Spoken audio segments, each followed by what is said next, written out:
आधी रात हो चुकी थी और आसपास घना अंधेरा छाया था। एक टूटे हुए खंडहर के बीच हवन कुंड की आग सुलग रही थी और उसके सामने बैठा था अघोरम, जो था गांव का सबसे सिद्ध पुजारी। उसके सामने एक मूर्ति रखी थी जिसका शरीर इंसान का था, सिर किसी भैंस जैसा था और पेट में आग की भट्टी थी। ओम छर छर मोलकाय नमः। ओम छर छर मोलकाय नमः।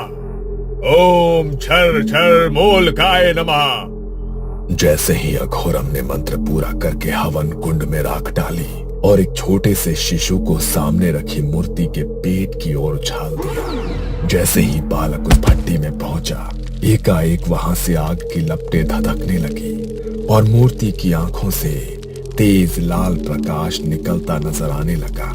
और ये नजारा देख अघोरम जोर जोर से हंसने लगा।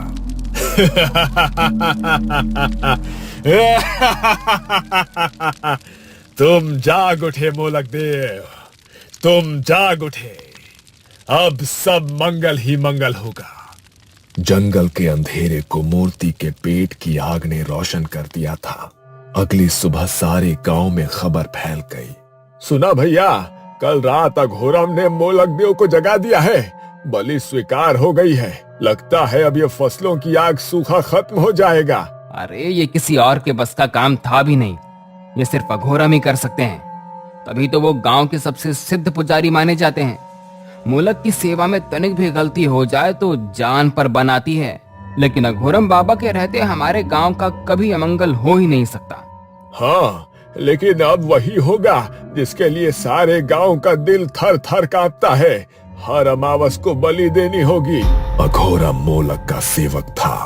कहते थे ये सिद्धि उन्हें विरासत में मिली थी। अगर मोलक देवता खुश हो जाए तो गांव में हरियाली होती थी, फसलें दोगुना लहलहाती थी, लोग बीमारियों से दूर रहते थे और घर में खुशियां लौट आती थी। और अगर देवता नाराज हो जाए तो सूखा, तरह तरह की बीमारियां और भूखमरी से गांव वाले बेहाल हो जाते थे।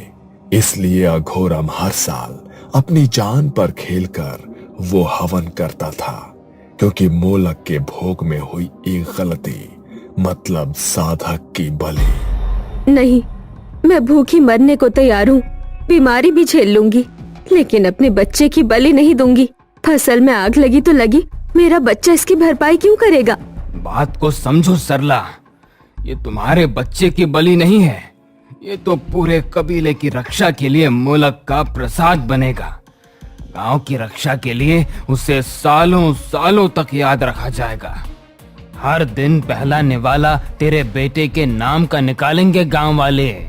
मैंने कह दिया ना, मैं अपने बच्चे की बलि नहीं देने दूंगी, चाहे तो मेरी जान ले लो। नहीं, बलि तो बस एक बालक की ही होगी। देवता को चाहिए निर्मल मन, निष्पाप आत्मा, और इस धरती पर बच्चों से ज्यादा पवित्र कौन है? समय मत गंवाओ। जो समय पर मोलक को भोग ना मिला तो उसका कहर टूटेगा पूरे गांव पर। अच्छा, तो तुम ऐसा करो, अपने बेटे को भोग चढ़ा दो उस देवता को। गांव के लिए इतना तो कर ही सकते हो। सरला की बात सुनकर अघोरम को बहुत गुस्सा आता है, लेकिन वो कुछ कहता इसके पहले ही सरपंच चिल्ला पड़ता है। अगर अघोरम के वंशज को कुछ हो गया तो आने वाले समय में हमें मोलक देवता के क्रोध से कौन बचाएगा? मूर्ख औरत, तू पहली नहीं है जिसने अपने बच्चे की बलि दी है।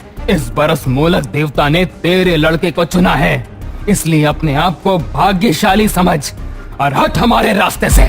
सरला एक विधवा असहाय औरत थी। वो रोती बिलखती रह गई और गांव वाले उसके बच्चे को उससे छीन कर ले गए।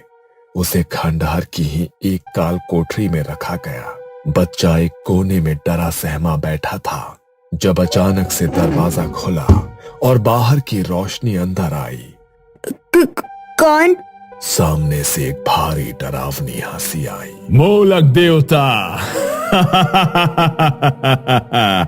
अघोरम ने बच्चे को खाने को कुछ दिया और बच्चा वहीं पर बेहोश हो गया।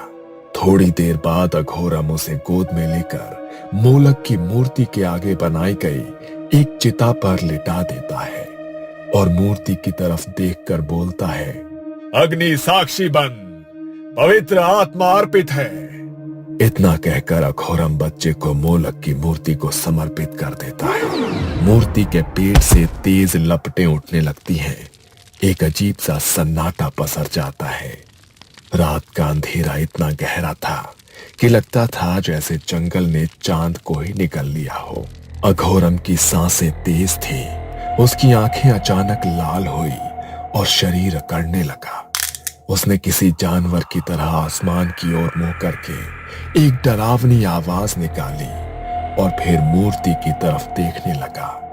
अचानक पेट की भट्टी से राख हवा में उठने लगी, जैसे किसी अनदेखे चक्र में घूम रही हो। अघोरम ने अपना हाथ आगे बढ़ाया और सारी राख उसकी हथेली पर आकर ठहर गई। मेरी बलि पूरी हुई, अब मैं और भी शक्तिशाली हो गया हूं।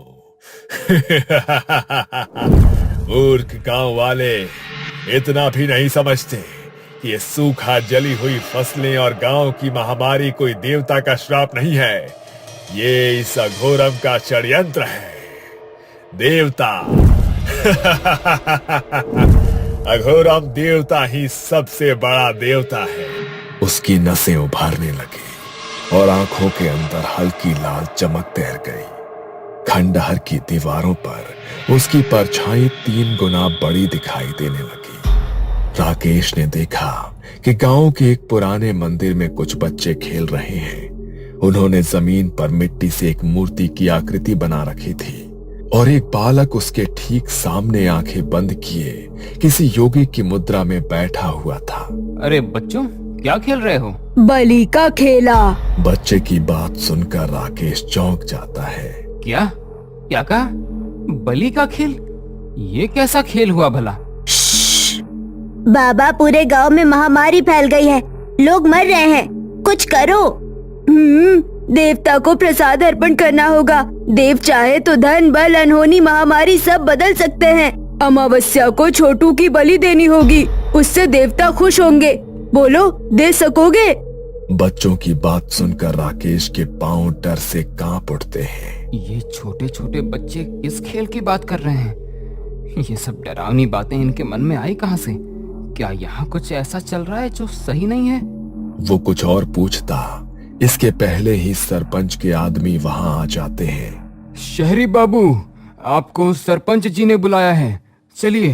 राकेश उठा और वापस जाने लगा, लेकिन मुड़ मुड़ कर उसकी नजर मंदिर की तरफ ही जा रही थी। कुछ दिनों पहले गांव के चौराहे पर बस आकर रुकती है और बस से एक नौजवान उतरता है। उसने सनग्लासेस लगा रखे थे और उसके पास एक ब्रांडेड सूटकेस था। चौराहे पर बैठे कुछ आदमी उसे देखते हैं। कहाँ बाबूजी, रास्ता भटक गए हो क्या? यहाँ गांव में कहाँ आ गए? रास्ता नहीं भटका हूँ, बिल्कुल ठीक जगह आया हूँ। अब जरा तू मुझे गांव के सरपंच के पास पहुंचा दे। तेरी साइकिल बहुत शानदार लग रही है, चल आज इसी की सवारी करते हैं। शहर से सूट बूट पहने जो अधिकारी गांव आया था, उसका नाम था राकेश। वो एक सरकारी अधिकारी था। सरकारी आदमी लगते हो बाबू, कौनो काम से आए हो या यूं ही गांव देखने चले आए? सरपंच जी से काहे मिलना चाहते हो? हाँ, जिला शिक्षा विभाग से आया हूँ। सुना है कि इस गांव में स्कूल में बच्चों की संख्या अचानक से कम हो रही थी। जब जवाब मांगा तो स्कूल में बच्चों ने आना छोड़ दिया और सरकार को स्कूल बंद करना पड़ा। अभी बेसिक शिक्षा विभाग ने अपनी रिपोर्ट बनाने के लिए मुझे भेजा है, कुछ समझे? राकेश की बात सुनकर भोलू ने अचानक से साइकिल रोक दी और चौंक कर पीछे देखने लगा। अरे क्या हुआ भाई, कोई भूत देख लिया क्या? जरा जल्दी करो, मुझे बहुत काम है। क्या तुम यहाँ जांच पड़ताल करने आए हो? हाँ, तो इसमें घबराने की क्या बात है? सरकारी योजना ऐसे ही बंद थोड़ी होती हैं। घबराया हुआ भोलू फिर से साइकिल चलाने लगता है और इस बार वो जोर जोर से पैडल मार रहा था। राकेश ने कई गांव देखे थे, लेकिन ऐसा गांव पहली बार देख रहा था जहां रास्ते भर कोई बच्चा नहीं दिखाई दिया। हर गली में बस सन्नाटा छाया था। लो बाबू, आ गया सरपंच जी का घर, अब हम चलते हैं। धन्यवाद, फिर मिलेंगे। इतना कहकर राकेश अंदर चला गया, लेकिन भोलू राकेश को खड़ा होकर तब तक देखता रहा जब तक वो उसकी आंखों से ओझल नहीं हो गया। सरपंच को पता था कि कोई शहरी बाबू आने वाला है, लेकिन वो पहले से ही सतर्क था। आइए आइए बाबू साहब, बैठिए। बताइए, हम आपकी क्या सहायता कर सकते हैं? आपने बेकार ही यहाँ पहाड़ी तक आने की जहमत उठाई। सरपंच की बात सुनकर राकेश अपने बैग से निकाल कर एक फाइल खोलता है। सरपंच जी, ये मेरा काम है। स्कूल के रिकॉर्ड्स में शुरुआत में 75 बच्चे दर्ज थे, लेकिन धीरे धीरे गिनती घटने लगी और बाद में सिर्फ 19 ही बचे। जब जवाब मांगा गया तो बच्चों ने स्कूल जाना बंद कर दिया। ये कुछ अजीब बात नहीं है? राकेश की बात सुनकर सरपंच का गला डर से सूख जाता है। अब क्या करें बाबूजी, लोग अपने बच्चों को पढ़ाना ही नहीं चाहते। हमने तो बहुत कोशिश कर ली है, तभी तो आपको कह रहे थे कि बेकार यहाँ तक आने की जहमत उठाई आपने। ठीक है, तो एक बार मैं भी कोशिश कर लेता हूँ। राकेश की बात सुनकर सरपंच के चेहरे का रंग ही बदल जाता है। सरपंच समझाने की कोशिश करता है, लेकिन राकेश की जिद के आगे हार जाता है। शाम का समय था। राकेश गांव देखने का मन बनाकर निकलता है। गांव के सुनसान पड़े मंदिर से अचानक उसे कुछ बच्चों की आवाज सुनाई देती है और फिर उसे बच्चे बलि का खेल खेलते नजर आते हैं। क्या सोचने लगे साहब? चलिए जल्दी, सरपंच जी इंतजार कर रहे हैं। हाँ, आपको बताया नहीं किसी ने यहाँ दिन ढले बाहर निकलना मना है? ये शहर नहीं है बाबू, पहाड़ी गांव है। जंगली जानवर का शिकार बन जाओगे। राकेश बिना कुछ कहे उस आदमी के साथ चल रहा था। ढलती शाम में वो जगह और भी डरावनी लग रही थी, जैसे अंधेरा वहीं से जन्म लेता हो। तभी सरपंच का आदमी उसके सामने आकर खड़ा हो गया। काहे बाबू, बार बार उधर क्या देख रहे हैं? अरे बच्चे खेल रहे हैं, इसमें इतना घबराने की क्या बात? राकेश को उस आदमी की बात किसी चेतावनी से कम नहीं लगी। वो चुपचाप चलता रहा। सरपंच के घर पर पहुंचकर उसका सामना एक बाबा से होता है, जो किसी सन्यासी जैसा दिखाई पड़ रहा था। आइए साहब, ये हमारे गांव के सबसे सिद्ध पुजारी हैं। सोचा आपसे मिलवा देते हैं। अच्छा, सिद्ध? तो फिर कौन सी सिद्धि पा रखी है आपने? भाई, हमने पोस्ट ग्रेजुएट किया है, यूपीएससी पास किया है, और आपने? आपकी सिद्धियों में कौन सी डिग्री होती है? अगर हमारी सिद्धि इतनी आसानी से सबको समझ आने लगे तो हम और आम लोग एक ही नहीं हो जाएंगे। हमारी सिद्धि को समझने के लिए अभी आपकी समझ बहुत छोटी है। चल बांध लीजिए। अच्छा, लगता है कि आप अपने आप को बहुत खास समझते हैं। बोलते हुए अचानक राकेश के शब्द लड़खड़ाने लगे और उसका सर चकराने लगा। अच्छा, अब हम चलते हैं सरपंच जी, हमारा काम हो गया। मेहमान को आराम करवाइए, इनकी तबीयत ठीक नहीं लगती। अघोरम का ऐसा उठकर जाना और उसके शब्द राकेश को अजीब लगते हैं, लेकिन वो कुछ अच्छा महसूस नहीं कर रहा था, इसलिए चुप रहता है। उस रात राकेश को नींद नहीं आई। बार बार उसके दिमाग में बच्चों के शब्द गूंज रहे थे। बलि का खेल। थोड़ी देर बाद उसे मुश्किल से नींद आई। सपने में वो उसी मूर्ति के सामने खड़ा था जो उसने बच्चों को मिट्टी से बनाते देखा था। मूर्ति का चेहरा किसी बैल का था और शरीर इंसान का। उसके पेट में आग की भट्टी चल रही थी, जिससे निकल रही लपटें उसके चेहरे तक आ रही थी। अचानक उसकी नींद खुल गई। ये क्या था? ये कैसा डरावना सपना था? और वो कैसी अजीब सी मूर्ति थी? अभी तक धड़कनें तेज हैं। ये सब क्या हो रहा है मेरे साथ? राकेश उठकर बैठ गया। तभी छत से उसने देखा कि जंगल में खंडहर के बीचों बीच आग जल रही है। राकेश के दिमाग में अपना सपना घूम गया और बिना कुछ सोचे समझे वो नीचे उतरकर खंडहर की तरफ भागने लगा। राकेश खंडहर में पहुंचा तो सामने का नजारा देखकर हैरान रह गया। ये वही मूर्ति थी जो उसके सपने में आई थी, लेकिन राकेश ने तो पहले इसे कभी देखा ही नहीं था। तो फिर कैसे? ये सवाल उसके दिमाग में घूम रहा था। तभी उसकी नजर अघोरम पर पड़ी।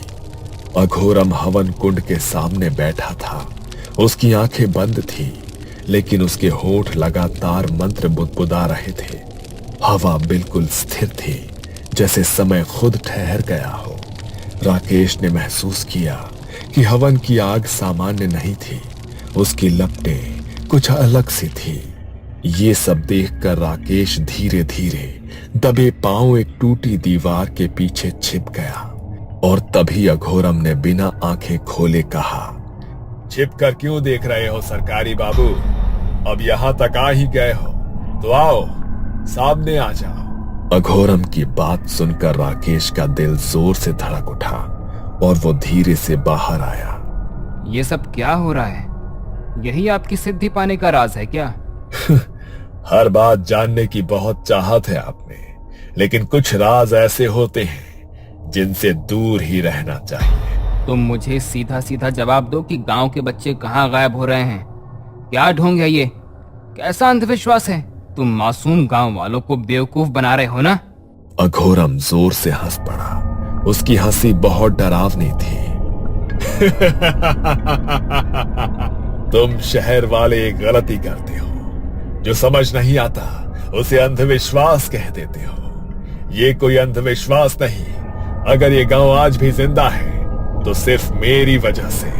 अघोरम धीरे धीरे खड़ा हुआ और आग अचानक तेज भड़क उठी। उसकी परछाई मूर्ति पर पड़ रही थी। अघोरम की आंखें अब पूरी तरह लाल दिख रही थी। मैं साधक हूं। इन मासूम आत्माओं की ऊर्जा से मैं मृत्यु को भी रोक सकता हूं। बीमारी, अकाल सब मेरे आगे झुकते हैं। बस फर्क इतना है कि ये मूर्ख लोग गांव वाले नहीं जानते कि ये मोलक कोई देवता नहीं, शैतान है। हाँ, शैतान को पूजता हूं मैं, और उसी शैतान ने मुझे इतनी ताकत दी है कि मैं चाहूं तो तुझे पल भर में मिटा दूं। मेरे ही कहने पर गांव के लोगों ने ईश्वर को पूजना छोड़ दिया। मोलक के प्रकोप के डर से गांव के हर घर शैतान की उपासना होती है। गांव का वो खाली खंडहर मंदिर देखा है ना तूने? मैं बनूंगा शैतान का असली उत्तराधिकारी। बस 7 बरस और इसके बाद मैं अमर हो जाऊंगा।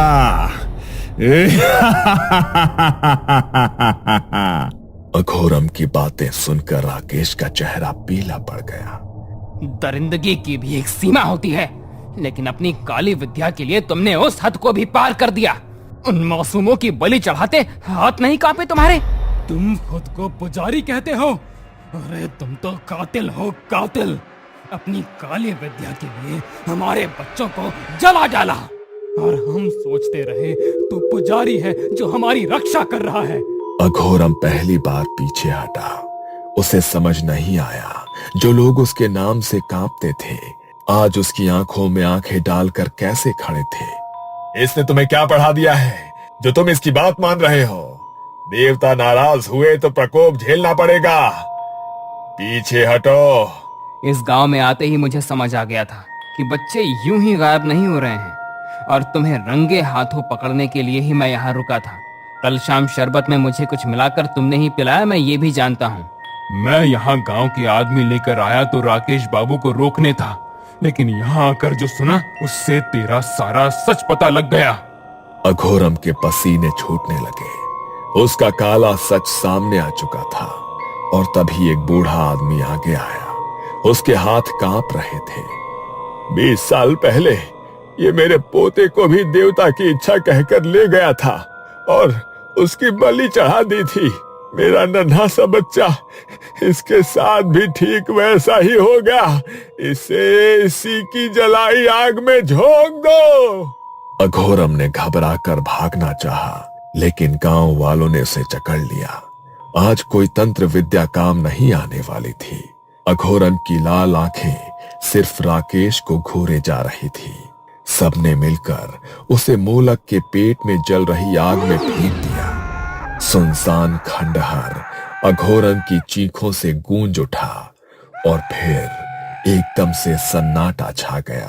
अगली सुबह सालों बाद गांव में अलग सी रोशनी थी। बच्चे बाहर खेल रहे थे, औरतें बेफिक्र होकर हंस रही थी। राकेश भी वापस जाने के लिए शहर की बस में बैठ गया था। एक अमावस की रात को वहां फिर किसी के कदमों की आहट हुई। एक आदमी कंधे पर फावड़ा लिए धीरे धीरे उसी जगह खोद रहा था जहां मूर्ति दफन की गई थी।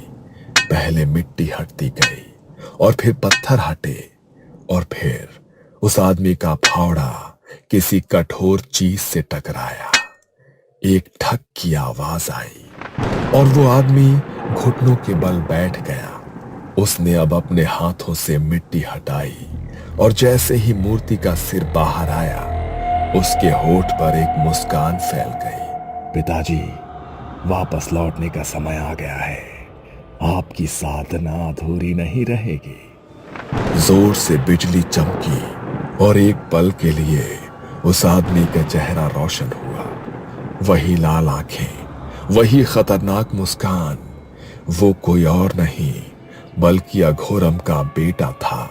सालों बाद एक डरावनी हंसी फिर से खंडहर में गूंज उठी। उसने मूर्ति की फिर से स्थापना की और पिता के सिखाए तंत्र बल से मूलक की मूर्ति में अघोरम की आत्मा को स्थापित कर दिया। मूलक अब मूलक नहीं, अघोरम था। ये आहट थी अनिष्ट की। तो क्या अनिष्ट को टालने के लिए फिर कोई राकेश आएगा या कहानी फिर दोहराई जाएगी?